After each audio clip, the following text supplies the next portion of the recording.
The Addiction Podcast, Point of No Return.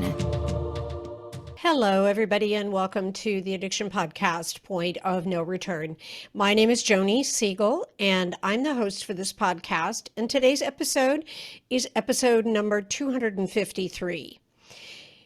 Just a reminder to please subscribe to this podcast wherever you listen to podcasts. And also you should see down in the lower right-hand corner a little red button so that you can subscribe to this video and subscribe to our YouTube channel. We had a nice testimonial come in a couple weeks ago about a gentleman who listened to the podcast and learned about Bobby Newman, the interventionist, who is a friend and has been interviewed and also is an advertiser for this podcast. And the gentleman was able to, he hired Bobby, and Bobby was able to get his son into treatment. So we hope we're offering value. It's nice to hear that we actually did possibly help save a life. So that's a good thing. But when you subscribe and give us a good review, or when you give our videos a thumbs up, then Google puts us in front of people. And that way we can offer our message of hope to other people. Today we're doing a little bit more on what we've been calling the Purdue Sackler panels.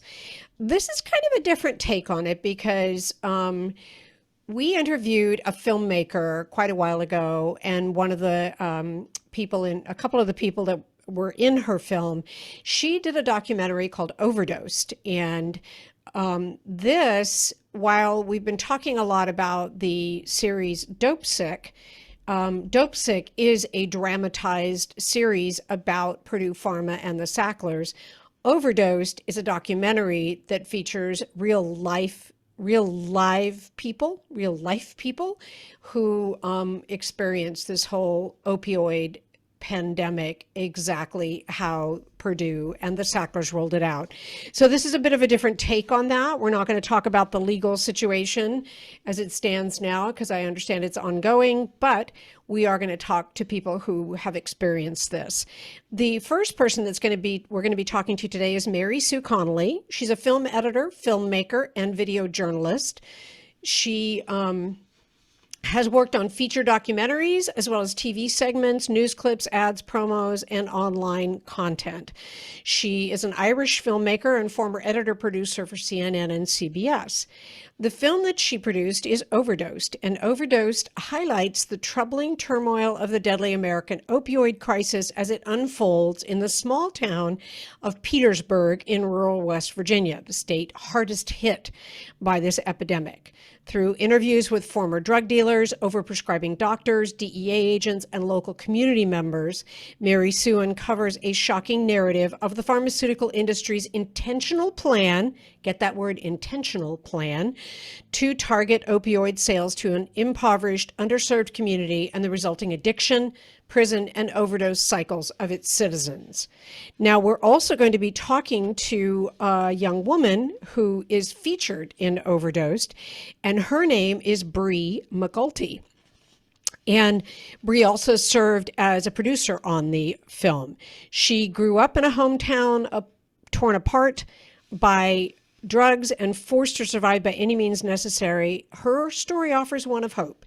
She transformed her life after serving 5 years in federal prison, much of it in solitary confinement. She weaves the narrative as she tours the decimated region, blending her personal story of addiction and destitution with that of the rest of the town's victims. We're going to talk to Bree today. I'm excited to do that. Also, we're going to be talking to a young man who is featured in the film. His name is Kevin Bowman. He has a history of addiction and being in and out of prison, and literally had a spiritual revolution and made a vow to himself to change his life, and he did. He's now working and living in Huntington, married with a son and daughter, with a daughter about to arrive any day. So that's kind of cool. Actually, by the time this airs, she will have arrived, I'm sure. While the film Overdose was being made, he was trying to set up a recovery house in Martinsburg, West Virginia. He got shut down by local officials, so he left and went to Huntington, and he and Bree know each other.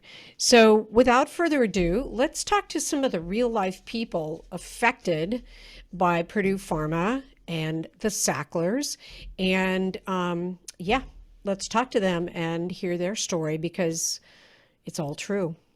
So, Mary Sue Connolly and Bree and Kevin, Bree McGulty and Kevin, is it Bauman or Bowman? Bauman. Bauman. Thank you all for being on the podcast today. As I said in the intro, and as I said when we were chatting before, this idea of doing a panel about Purdue Pharma and the Sackler family came about because of the series Dope Sick. When I watched it, I knew a lot about it, but not as much as I saw in the series. But I remembered Mary Sue, and I asked you like right away if you wanted to be on one of the panels because you researched this, you know. So tell us how your background, like your film Overdosed, which is about the Purdue dumping opioids into West Virginia. Tell us how that came about. Yeah, well, it's really nice to be doing this actually because it's 5 years since I first met Bree and since I first started Overdosed. So, and a lot has changed in the last 5 years. And I remember vividly like going across the mountains to meet Bree down in West Virginia 5 years ago, desperate to get answers as to why so many young West Virginians were dying of overdoses. What led me down to West Virginia was I had a nephew who lived there. He lived in Morgantown and he went to university at WVU. And he passed just over 5 years ago now, and I lost him to an overdose. My whole world just went black at that point.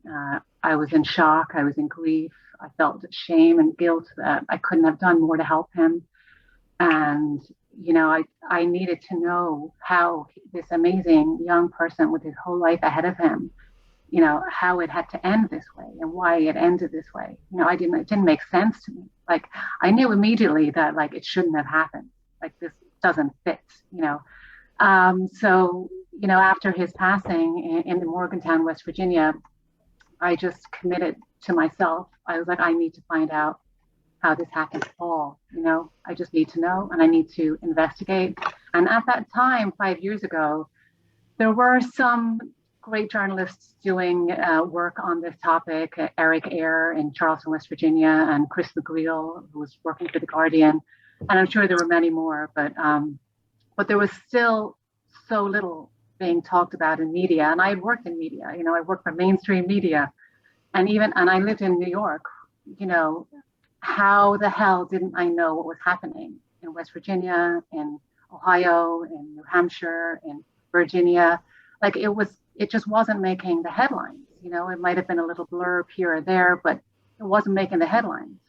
And then I lose my nephew and it's like the biggest thing in my life came crashing down. And I just felt like, how didn't I know? So I just needed the world to know, you know, I just needed the world to know. And and then I met Bree because I had trouble kind of like getting people to talk to me, you know, because like it's a very touchy subject and especially with drug dealers and you know, and drug users. And in Morgantown, West Virginia, where Paulie passed, there was a lot of big drug dealers rolling through town, and they, you know, would go from city to city and they would switch their phones within each other. They had these burner phones, but they kept the same number. And one guy would come from Detroit and the other guy would go to New York. And they were doing this ring, you know, and they were really people you didn't want to mess with. And everybody in Morgantown that knew Paulie or that was involved in any kind of pills or any kind of drug using was really not willing to talk. You know, it was just like too dangerous for them to go on the record. And they couldn't do it. And then I met Bree on a chat, and she was telling me her story, and I was just blown away by what happened to her and her life story. And I was also just blown away by the fact that she wasn't afraid to talk. She's like, I'll go on camera, I'll tell you what I know. I did this, I did that. She was just, you know, invincible. She just was like, I need to tell this too. Both of us were kind of burning to tell this story, I feel like. And then 5 years ago, I drove across the mountains. I think I was coming from Elkins in a snowstorm in January to meet Bree, who I thought was this drug dealing felon that was going to rob my handbag. And then I knock on the door for Granddad's house, and she's just this like lovely, amazing person with this incredible honesty about her that really wants this story to be told as much as I did. So that's when I knew I had to set the film in Moorfield in Petersburg, West Virginia, where Bree was living. And then I met Kevin through Bree, which was another miracle. Mm-hmm. So I feel really fortunate about that. That's awesome. I can't thank you enough for going down that road and telling the story. And I'm sure it was not easy for you, but I think it opened the door to a lot more of a look at what actually happened there. Bree, tell us your story, and what brought you to the point where you were even willing to talk to Mary Sue about it? Because I get that it could be a little bit dangerous for you to do that. Yeah. Well, to be honest, if I had met her years before, it never would have happened. But I was kind of caught at this crossroads because I had just gotten out of federal prison, and I was at this crossroads of wanting to help people and not really knowing if I could do anything. Like, I just felt helpless. And then, being devastated like day after day, like you eventually, like I was just outraged by everything constantly. And then it was no secret. Like I was to the point where it was like obsessive.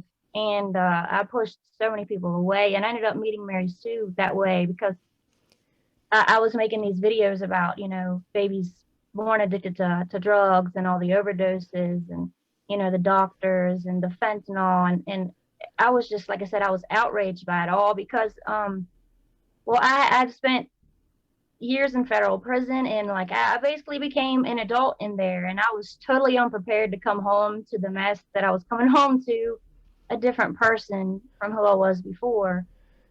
And Bree, how did you get started on opioids? How did that happen for you? I was not an opioid user. My father was, and that's kind of what introduced me to all that, because he had friends that was actually going to Dr. Massey, and I had friends that was going to Dr. Massey. And I didn't really understand the depth of it, like the politics and all that, until Mary Sue was involved. And she did wonderful work with all of that and kind of got to the bottom of it. And then we finally understood what was actually happening to West Virginia and how it all began. And I just, the point of no return for me of wanting to do something was, I got out. I was actually sleeping on a closed-in porch when I got out of prison. I didn't have any kind of counseling to help me readjust. I know a lot of people face that, but I just felt like super sensitive and vulnerable to everything. And then, like, within a couple of weeks, I was already holding my best friend's hand who died of complications from drugs. And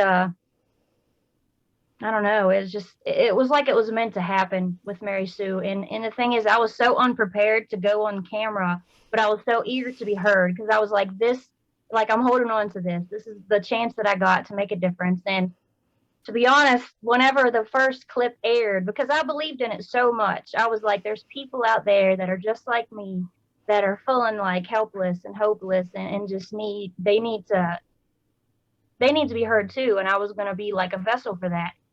But then when that first clip aired on Facebook and the negative backlash that we got, like the death threats even, it was horrifying. Like I lost friends over it, and it just fueled that outrage in me, and I just was pushing everybody away. I did not trust anybody. Mary Sue, I actually shut Mary Sue out for a while. Like it was just, it was rough. I think I remember that.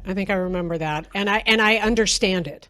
I don't think I understand it. Like, I don't fault you for that because I can see how, I can see how if that was the reaction you got. Yeah, it was bad. And I was still, like I said, I was still having a hard time readjusting to reality coming out of prison and just, phew, it was bad timing, but I knew it was meant to happen. So I just went with it. And then, years down the road, and I've actually met Beth Macy. I actually rallied with her at the Department of Justice in DC. I rallied with her and Danny Strong, and it was amazing. These people, they really believe in what they're doing, and actually I'm still in contact with her. Some, she wants to speak with me some more, but we'll see where that goes. Right now, I stand with Mary Sue. I trust her with my life, and I feel like if anything's going to happen, it's going to be through her because she's uncut, she's raw. She'll tell it like it is, and she doesn't ask for a penny in return. You know, she's a wonderful person, and I'm glad to know her. That's awesome. I cannot validate you enough, Bree, for being willing to confront this whole thing and to stand up and tell the story and tell it like it is, because it's not pretty, and you are walking right into the teeth of money and people wanting to make money. Do you know? And that's not easy, and it's dangerous. And I really appreciate you stepping up and telling everything that you told in the film and now. I appreciate you doing that. I really do. Well, thank you. So, Kevin, how did you figure into this? How did you meet Mary Sue, or did you know Bree? What was your story? I grew up in Moorfield in Petersburg. My family's really good friends and closely involved with Bree. I've known Bree pretty much my whole life, for the most part, as much as I can remember.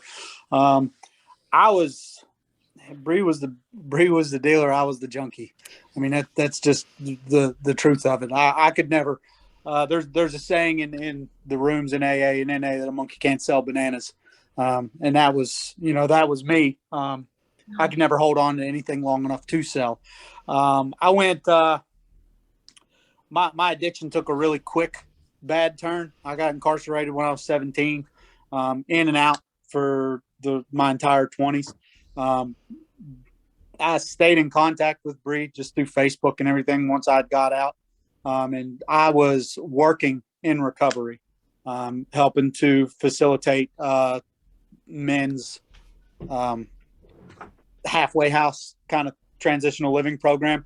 And Bree introduced me to Mary Sue, and they asked me if I'd be interested in talking to them and answering a few questions. And of course, I mean, I'm always willing to tell my story, and I'm always willing to do anything that'll bring any type of attention or light to what's going on in our state and just in the world in general.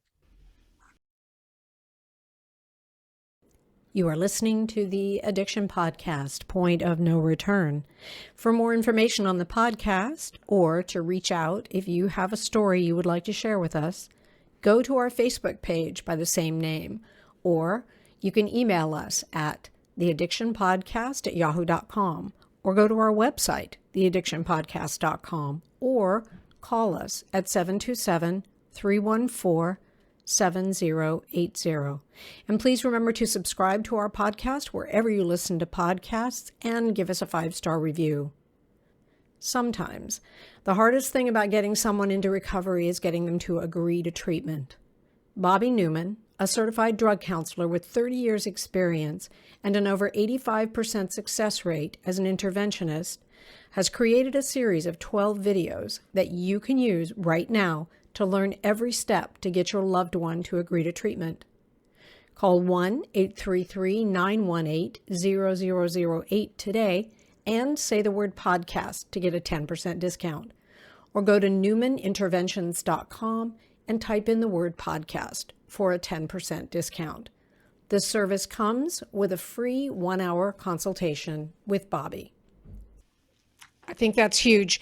You did some jail time too. Like, talk just a little bit about your addiction and how you got clean and that part of it. I started using when I was my addiction took a really fast takeoff. I started smoking weed and drinking when I was 15. And by the time I was 16, I was smoking crack, crystal meth, just doing crazy things. I overdosed on some type of pill. I don't know what it was. I still don't know what it was. I don't remember it. Just found it in my parents' medicine cabinet and took it when I was 17. And then I went to West Virginia Home for Youth when I was 17. I got out, went into the military, screwed that up, went to prison in 2005, got out, went to college, screwed that up because of my addiction, went back to prison, got out again in 2009, moved to Florida in Jacksonville, screwed that up, went back to prison again in 2012, and that was the last time that I used. At the end, I was ready for anything to be different. I had the gift of desperation. I was ready to die in order to not use again. I didn't believe in God, but I was begging anything to just let me die because I didn't want to keep doing what I was doing. My mother was laying in the hospital, and I wasn't going to visit her because I couldn't use while I was there. So I was just kind of trashing her house and stealing from her, stealing her pills, stealing her checks. And it all kind of caught up with me on March 5th, 2012. And I remember when I heard the knock on the door and I looked out the window and I saw it was a cop. Like always before, that was my cue. And that's when I would take off and try to run and try to get away. And that time, like, I just really kind of felt this just sense of relief because it was over. When I went into prison that time, like I said, I was ready to die, to stop. And I kind of went in with the mentality that I was going to do whatever I could while I was locked up to make sure that it didn't happen anymore. And if it didn't work, then I could kill myself later. That's really where I was. I developed a relationship with God, and I developed a relationship with people through Alcoholics Anonymous and through Narcotics Anonymous while I was in there. I did a program that's in West Virginia called the RSAT program under a guy named Stuart Strong, a genius of a man. And I got out. He helped me find my way into a transitional living program to get out. And that's the program that I ended up working for 4 years and doing that. And that just kind of really just set the momentum for everything since then. That's awesome. And you're closing in on 10 years clean and sober. So very, very, very, very, very well done. Thank you. I know it's not easy, and you have a great family now, and we talked about that. Mm-hmm. So that and a new little baby coming. Yep. So that's exciting. Just out of curiosity, and Bree, you mentioned that your father and your uncle, did you say were doing opioids? You said your dad, right? Yeah, my dad and several friends of his and uncles, so about everybody that I knew as an adult. Okay. Did it ever, I'm asking you and Kevin kind of the same question. Before you met Mary Sue, did it ever kind of occur to you guys that maybe West Virginia was being targeted in some way, that this seemed like maybe it was a bigger problem? I don't know whether, I don't know. Tell me. Well, to be honest, I mean, I was incarcerated in federal prison, so I was in there with women from all over the country, outside of the country, etc. And they, I mean, basically all of them came from a background of drugs or drug dealing, drug use, whatever. Okay. So I didn't really, honestly, I had no idea. Okay. I'm not even gonna lie. I knew that it was bad, but I thought it was just bad everywhere. Honestly, I thought that it was worse in other places because it was bigger cities. Right. I had no idea. Okay. Kevin, did you have any idea? When I was in it, no. I never really thought anything about it. Since then, I live in Huntington, West Virginia now, mm-hmm. and we get a lot that comes in from Detroit here, and Detroit guys and people that bring in, they actually call Huntington, because that's where they bring it to. It's an easy sell. It's a quick flip. It's a quick turnaround, easy money. Right. So yeah, in that sense, I don't really know so much as far as like the pharmaceutical industry and that kind of stuff. I never really thought about it too much. Right. And Mary Sue, that's where you come in, because you pulled the string, so to speak, and found McKesson, if I'm remembering correctly. Mm-hmm. And McKesson's not a manufacturer; they are a distributor for Purdue. Yeah, I mean, that's who was responsible for flooding West Virginia, them and Cardinal Health and AmerisourceBergen. But it was interesting. Coincidentally, after I started shooting the film, I realized that the local drugstore that was supplying the pills for Dr. Massey, 99% of his pills came from the local drugstore, and they were getting their pills from McKesson. And they were under investigation by the DEA for a long time because, McKesson was flooding this part of West Virginia with like just millions of pills into these small towns with like hundreds of people, So that's why there was so much supply, it was just flooded, and nobody, you're supposed to call, get flagged for, they're supposed to report suspicious orders to pharmacies, and they never did that. And that's why the DEA pursued them. And funnily enough, the Petersburg, West Virginia, and Warfield was kind of the birthplace of the DEA's lawsuit against McKesson, to shut that down, to shut that operation down. I just thought it's interesting, like Bree and Kevin kind of didn't know. And I think nobody really knew at the time, because, you're in the middle of it, it's normal to you to live like that. Everyone is doing pills, it's just kind of, you figure like this is happening everywhere. But that's why maybe you took an outsider for me to come and say, no, this is not, this is not normal. Like, this is not happening everywhere. Like, this is way, way, way crazy. Like, so, and I think when I first started filming and we were getting the backlash, it was because people did feel like a sense of guilt or their own, like, they didn't realize that they were being victimized, that they were being targeted. They didn't realize that it wasn't their fault. They thought like, oh no, I did actually swallow the pill, I'm the one to blame, not realizing that there's such a massive supply problem. So I think that's why we got a bit of backlash. And I think it's changed now that people realize that, wait, now this, it wasn't my fault. Like, how come this whole town is flooded with narcotics, Yeah. So, yeah. This isn't just Bree and Kevin, local dealer and local addict. This is a reputable, I use that word very, advisedly, a reputable company actually targeting the state of West Virginia and other states like it with painkillers, with opioids. And I also have to say, Mary Sue, and I'm pretty sure I've validated you before, but you have the ability there to confront evil. And that's really what this is. There's no two ways about it. There is evil there. There is intentional, just wanting to make money, not caring how it's done, not caring whether Bree's father and his friends become addicted, not caring whether Kevin becomes addicted, just simply wanting to make money at it. And if Bree will deal, hey, great. That just helps us, McKesson and Purdue Pharma, make money. And I don't think it's easy for a lot of people to confront that fact. And I applaud your willingness to do that, because that's the truth of the matter. Oh, thank you. Yeah, I mean, just when you think you've seen it all, you see more. And I got to the point where I was just like, oh my God, like, you just can't believe that they just saw these states as disposable people. Yep. And they're living in New York City, and I was living in New York City.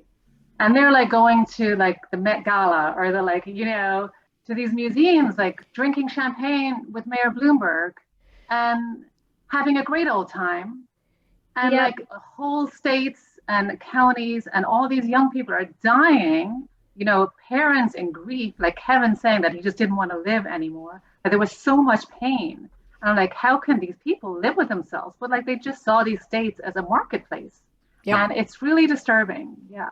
It's very disturbing. I mean, you don't like to think that type of thing goes on in this country and in this day and age, but it did. And it actually isn't over. What are you seeing? Are you continuing to research this, Mary Sue? Are you still looking into this area? And if so, what are you seeing? Yeah, well, I was looking into, there was a big $26 billion settlement, with three big drug distributors, including McKesson, and also with Johnson & Johnson, who are on the hook for $5 billion. So I'm just trying to see how that pans out. Different states and counties have joined in on that. I really want to see justice being served for them also. I mean, Purdue are the ones that created the lie and, maintained that this was not an addictive substance, which is just wicked. But then there were so many other players, that were willing to run with that also, and they also need to be held accountable. And and they're still they're not bankrupt, they're not facing bankruptcy like Purdue is. I mean, they're actually still working with the government and still distributing pills or vaccines or whatever. They're just still on government contracts. J&J is doing its COVID vaccine. So I'm like, how can these companies that have proven over and over again to just have no morals whatsoever and to have done so much harm, still be in the business. And the emails that were calling us pillbillies, and it was just it was definitely intentional. Mm-hmm. There's no question about it. What's really crazy to me with all of it is that people like Bree go to prison for selling pills, and what was it? I remember reading a news article there a month or two ago about the Sacklers being not being liable anymore for any further lawsuits, any further settlements, or anything like that. So that's what's really. I don't think about it too much. Like, it took someone like Mary Sue to do this, because in recovery, we're taught, to own your own stuff and to look at the part you play. So when I look at my addiction, I don't look at who caused it other than what part that I play in it. So it was really good for someone like Mary to step in and take a look at it, because I wouldn't have. Yep. And I think you make a really, really good point. But yes, okay, you're responsible for your own condition, and Bree, you're responsible for your own condition, and you two have taken responsibility for your own lives and turned them around. But there are higher powers at work here, and that's what Mary Sue looked at in Overdosed with the, drug distributors like McKesson, and with Dr. Massey, who he's working for the state of West Virginia, right? Yeah. I'm sorry. I have a problem with that. Yeah. And those people do need to be held accountable. And you guys you're rock stars, in my opinion, for confronting and facing everything that you had to, and being where you are today. And also being willing to be part of Mary Sue's project on Overdosed, because you lived it, Bree. You got death threats, because people didn't understand that. No, West Virginia is being targeted here. It's not, Bree's not the bad guy. Okay. Well, sorry. No, that's okay. And the thing is when you like what Kevin and I did, and all of us did, we went and we told our darkest secrets, for the world to see. And human nature, I guess, kind of reduces us to the things that we speak about on camera. And it was instantly like, oh, you're a drug dealer. You're the reason that all this is happening. Oh, you're an addict. You're part of the reason this is happening. So it became like an us against them. Like, we were just making everybody look bad from our fault. When in reality, like that was just not the intention at all. We wanted everybody held accountable. And the reason why we're rallying now is because of what Kevin was talking about, how they were no longer liable. We're asking the Department of Justice to throw that out, because how could they possibly, file for bankruptcy? They're sitting on billions and billions of dollars. And right now there are judges that are throwing out that, and they're trying to get it to where they can be held reliable, and people can hold them accountable for, what they've done to them personally. Yeah. Take legal action. You are absolutely correct. And I think that when there's a series like Dope Sick that is really shining a light on the people responsible for this, and a film like Overdosed that also sheds the light on the people that are responsible for this, I hope that Overdosed kind of like gets rekindled. Do you know what I mean? And starts being shown again, because Dope Sick is done. That was an 8-part miniseries, and that's done now. But Overdose needs to be brought back into the limelight, if you will, and needs to be focused on again, because you were ahead of the game in terms of making this film. And you really told it like it is. And I can't thank you enough for your work. Kevin, I can't thank you enough for being willing to speak out in the film. And Bree, I can't thank you enough for being willing to speak out in the film, because that light needs to be shed on those who are really responsible for, causing this whole pandemic in the country. And it ain't you two. Okay. I'm just saying. Any last words that you guys would like to share? I want to invite you to do that, because you're all rock stars in my book. I'm just going to say. Oh, thank you, Joni. I just want to say that, like, there wouldn't have been any film. It would have just been me going crazy on my own if I didn't have people who were willing to sit in front of a camera and tell me the things that Bree and Kevin and Jenny and Cami and Kelly and all the other people I spoke to. Like everyone always asks me, how did you get these people to talk to you? Like, did you have to pull their teeth out or something? And no, they just were like friggin' ready to sit down there and lay it all out. And like the stories, that I heard, and there's so much other footage that's not in the film, and it's just all so amazing and it's so good. And, I hope I have done them justice, because there's just so much there, and there's so much more that Brie can say, and there's so much more that Kevin can say, and I'd love to hear more from them. I would love the opportunity to go back and like do all this other footage. But I'm so grateful that Dope Sick got so much attention, like it didn't just die away, and this opioid epidemic didn't just kind of, disappear from people's minds. So it was really important that was such a hit. I'm so grateful for that, that it's in people's awareness now, and they can understand it, the extent of this problem. And then thank you also, Joni, for all the work you've been doing on this topic. You're welcome. You're welcome. Bree, thank you. Any last words? Well, I just want to, anybody that's out there listening, I just want to say, it gets rough, but you just can't give up. Kevin and I, and everybody in the film, and everybody that's probably been on the show, we've been there, we've done that, and we've overcome just about anything you can think of. So thank you for having us, and really appreciate you guys. Absolutely. Kevin, any last words? Thanks for having me on. I don't work in recovery anymore. Okay. It's just an avocation to me now instead of a vocation. And the whole documentary and being a part of that, and still being able to see things that Mary or Bree posts, and do take part in things like this, it just reminds me of something that I was a part of when I did it. And just like Bree said, if you're listening to this and you're still going through it, or you got a loved one that's going through it, just keep pushing. Reach out to somebody in recovery, because that's what we're here for. I wouldn't have made it out if Rocky Meadows or Stuart Strong or Justin Ponton wasn't there giving me a hand up when I was trying to change my life. Yep. Thank you all so much.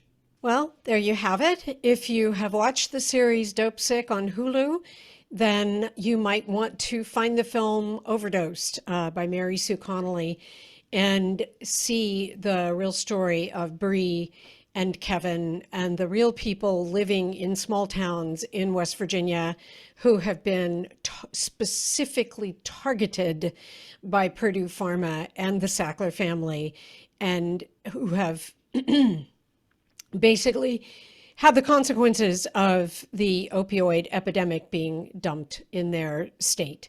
So thank you so much for watching. We'll be back with another interview coming up. And we have a couple more people that we want to talk to about this whole Purdue Pharma Sackler family issue. So we're not done with that story. And if you haven't watched Dope Sick, please watch it. It will open your eyes, and you will be aware of things that you maybe weren't before. We'll be back again next week. If you or someone needs to get into treatment, please do it. And remember that we talk in the middle of the podcast. Bobby Newman has an ad. He can help if you need help with intervention. We'll talk to you again. You have been listening to the Addiction Podcast, Point of No Return. For more information, reach out to us on Facebook or go to www.theaddictionpodcast.com. Our email is theaddictionpodcast@yahoo.com.